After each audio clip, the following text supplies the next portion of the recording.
Hey guys, have you ever felt caught between dating advice that feels too trendy to trust and too old-fashioned to fully fit your life today? Then this video is for you. Because that is where a lot of midlife singles are right now. They know they don't want chaos, ghosting, mixed signals, casualness, ambiguity, and immature behavior that's totally permissible in modern dating, but they also may not be interested in stepping back into somewhat rigid dating roles that they were raised with that don't really reflect who they are today and how modern adult life actually works. So they end up in this strange middle place. They know what they do not want, but they are not fully clear on what they do want. And that is exactly why this conversation matters.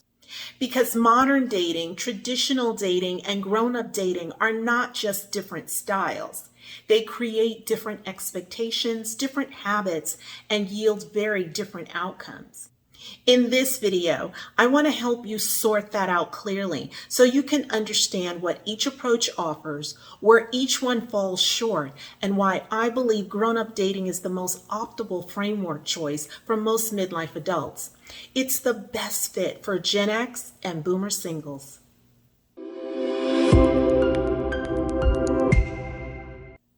Hi, I'm Cathy Bracken, and welcome back to my channel. And if you're new here, welcome. I'm so glad you're here, and I really appreciate you spending a little time with me today. If this kind of content speaks to you, I hope that you'll subscribe, tap the notification bell, and give this video a big thumbs up. Your support allows me to continue creating my unique brand of self-improvement content aimed at educating, empowering, and inspiring positive transformation in you, the viewer. Now let's get back into our topic. Let's start with modern dating. Modern dating often gives people access, flexibility, and variety. It makes it easier to meet people outside of your normal social circles, and it can make room for different lifestyles, different relationship paths, and a wider range of adult realities.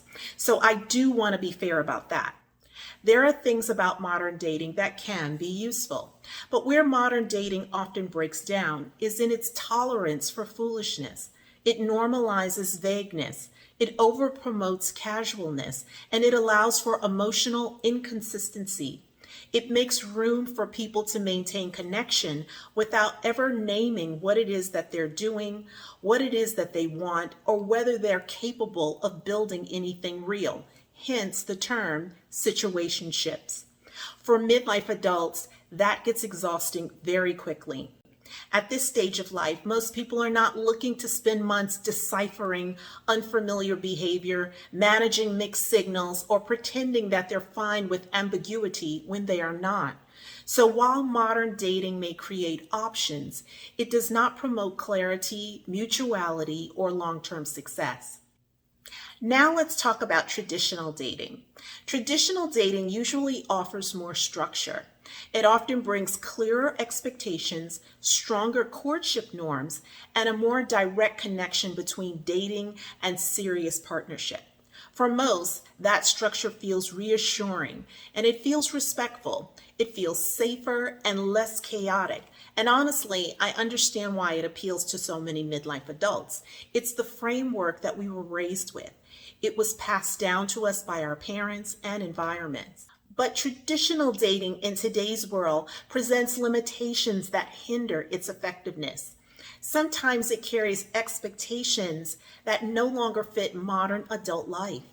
It assumes rigid absolutes for roles that can no longer be assumed, and it lacks the flexibility necessary to accommodate the lives and lifestyles of older singles. Traditional dating has always allowed for the optics of a great relationship without verifying the often chaotic realities that develop over time behind closed doors. So the problem is not that traditional dating has no value. The problem is that the structure alone may not be flexible, authentic, and honest enough today for long-term viability. And that brings me to grown-up dating. Grown-up dating is not built on casual ambiguity, and it is not built on rigid absolutes and assumptions. It is built on emotional maturity, self-awareness, clarity, communication, reciprocity, mutuality, compatibility, and respect. And that is what makes it different. Grown-up dating says you do not need to tolerate uncertainty in order to be taken seriously. And you don't need to rush commitment in order to prove sincerity. And you don't need to pretend that chemistry can carry a relationship that lacks character, clarity, and practical fit. Instead, grown-up dating asks better questions, like, are we both available to enter a courtship relationship? Do we have the spare time to date? Are we honest about what we want? Are we communicating clearly? Are we paying attention to compatibility and not just attraction? And do our temperaments in various areas match? Are we behaving in ways that create trust and understanding over time? Do we even know how to assess these things, or do we need help? Those are grown-up questions. And I think that's exactly why this model works so well in midlife. Because by this stage of life, most adults have already lived long enough to know that attention is not commitment, attraction is not compatibility, and intensity is not the same thing as an authentic connection.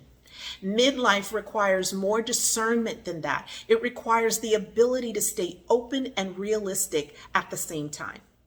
So if I were to simplify this comparison, I would say it this way. Modern dating may offer access, traditional dating may offer structure, but grown-up dating offers maturity. And in midlife, the application of maturity is what protects our peace and gives connection the best chance to become something real. Now, if this comparison helped you make more sense of your own dating experience, I've written a book and a companion workbook that go much deeper into the grown-up dating framework. I'll leave those resources in the description below if you'd like to get them. Now, before you go, if this video spoke to you, I hope you'll subscribe, tap that notification bell, and give this video a thumbs up. And I would really love to hear from you in the comments. Tell me, which of these dating models do you think has shaped your dating experience the most? And if you know someone who's been trying to make sense of midlife dating and needs a more grounded framework, feel free to share this video with them. And if not, stay with me, because the next video is a really important one. We're going to talk about why midlife dating feels so much harder than it should, and why that frustration is not just in your head. If you've been feeling confused, discouraged, worn down, or like dating should not be this difficult by this stage of life, I really want you to watch that one. Well, that's all for part 2. I hope that was helpful. Thank you so much for watching. I'm Cathy Bracken, and I will see you in the next video. Make today amazing and be well.